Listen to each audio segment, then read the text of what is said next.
Welcome back to Teachable Moments with April podcast. I am your host, April.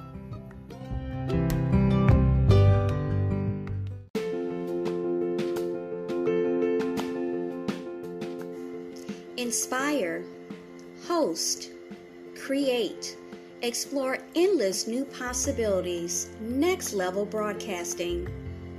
If you haven't heard about Anchor by Spotify, it's the easiest way to make a podcast with everything you need all in one place. Let me explain. Anchor has tools that allow you to record and edit your podcast right from your phone or computer. When hosting on Anchor, you can distribute your podcast on listening platforms like Spotify, Apple Podcasts, and so many more. It's everything you need to make a podcast in one place. And best of all, Anchor is totally free. Download the Anchor app or go to Anchor FM to get started.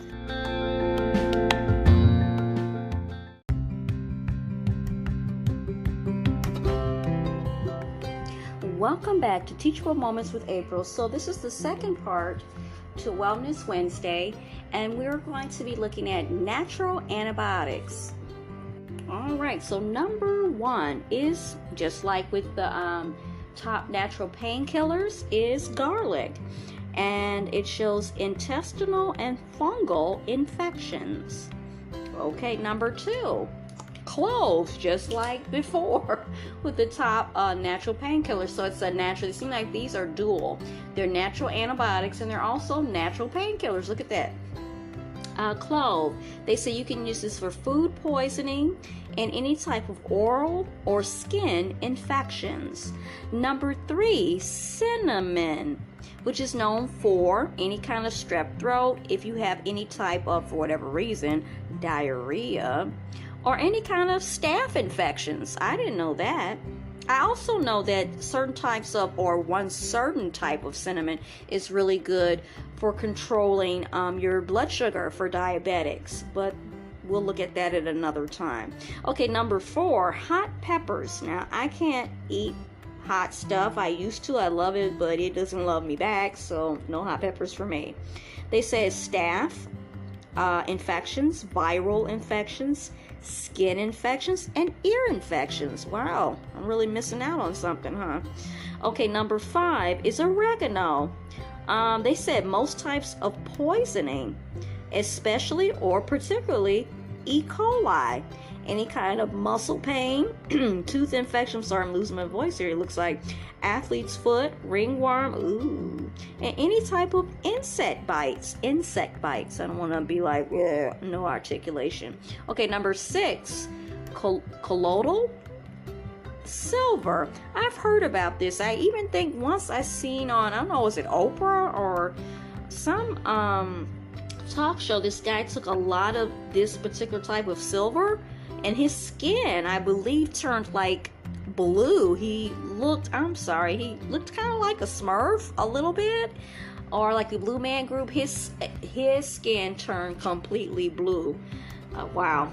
They said this is for treating burns and wounds. Now, I forgot why he initially, I seen him actually on several talk shows, and I forgot what was the reason of why he initially took this colloidal silver as something holistically to treat something, but then over time, unfortunately, I think he might have taken too much. I don't really know. Let me not say.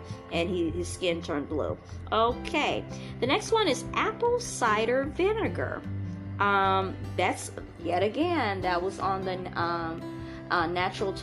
natural painkillers, and let's look it for heartburn. Okay, that was for that. Okay, natural antibiotics is for throat and tooth infections.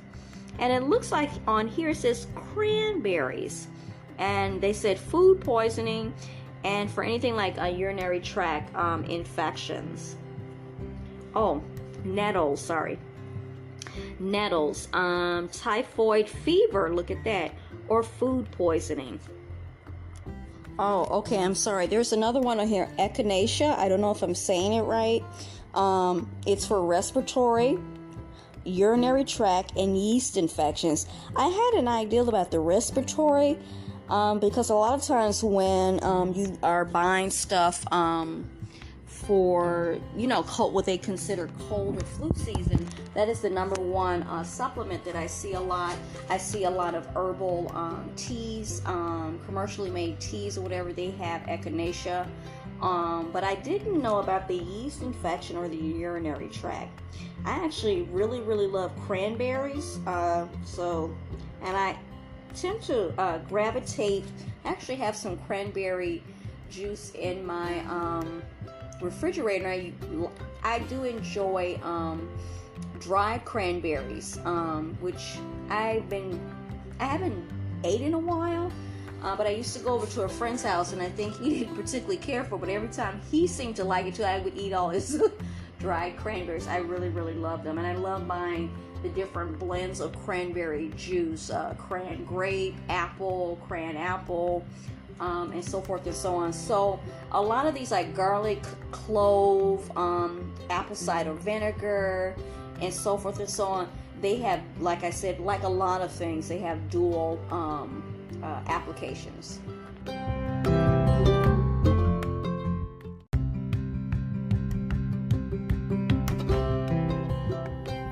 I hope you enjoyed today's episode. Thanks for listening to Teachable Moments with April. If you did enjoy this episode, I invite you to come right back to check out my podcast and my other episodes.